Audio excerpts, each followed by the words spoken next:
We've got the police commissioner in Plateau State, Mr. Jeremiah Ajie, on the line this morning. Good morning, and thank you for joining us. We did hear, I think, the PRO in the state say, trying to alert the people.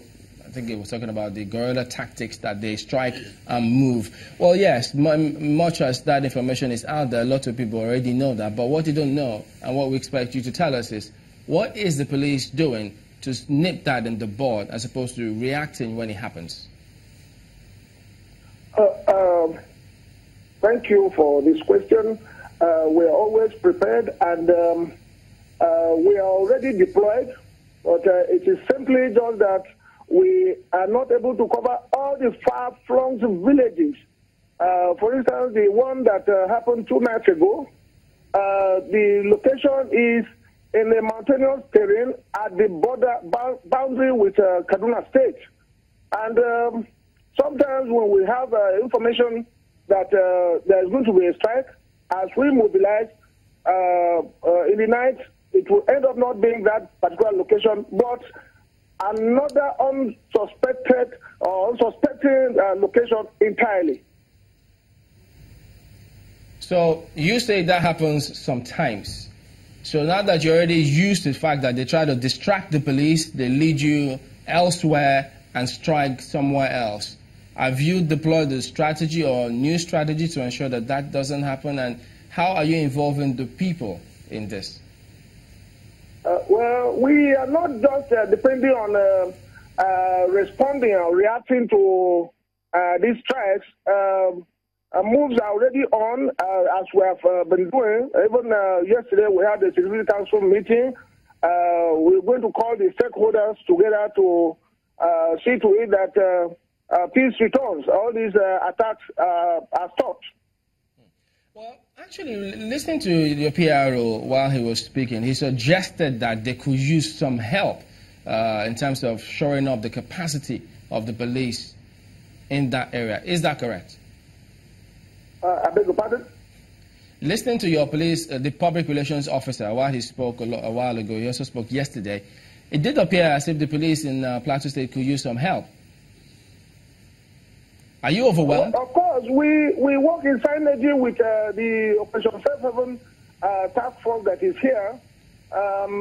Definitely, we do need some reinforcement of logistics, but that is not to say that we are not equal to the task.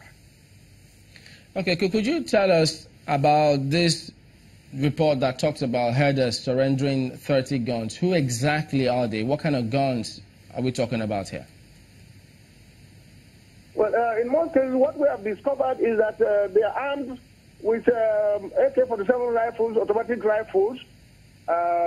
This is evidenced by one of them that we arrested recently in the incident in Bokos.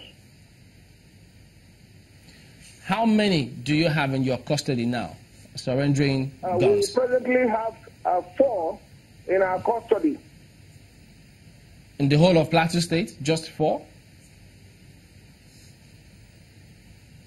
Is that what you're saying? You did observe earlier that they employ guerrilla tactics. And so it is often very difficult for us to come face to face with them and confront and subdue them. So these 4 that you have in your custody, are they Nigerians? Of course, they are Fulanis, they are Nigerians. The investigation is already even at an advanced stage. Before these 4 that you say you have in your custody, have you had any other arrests made, and what's the level of prosecution? It has not been easy for us to effect arrest because of the guerrilla tactics which they employ. Sometimes even the STF also effects some arrests, and those ones they deal with. Okay, we understand the youth body in Idingi village or thereabout, I think Idigwe youth, made some arrests and handed them over to the JTF. How many of those are there? They handed over to the JTF, and once that is done, It's exclusively for the JTF to deal with.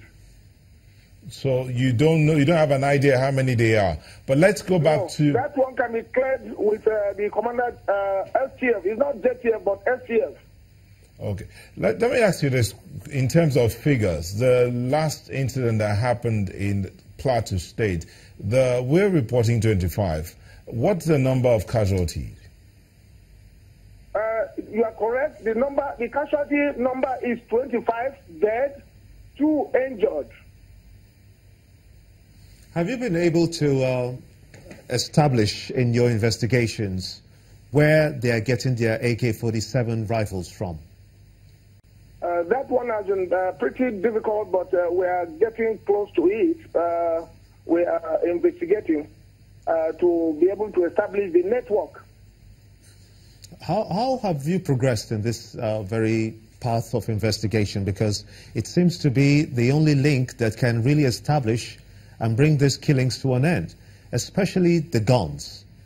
How long or when do we expect to hear from you about that particular source of their weapons?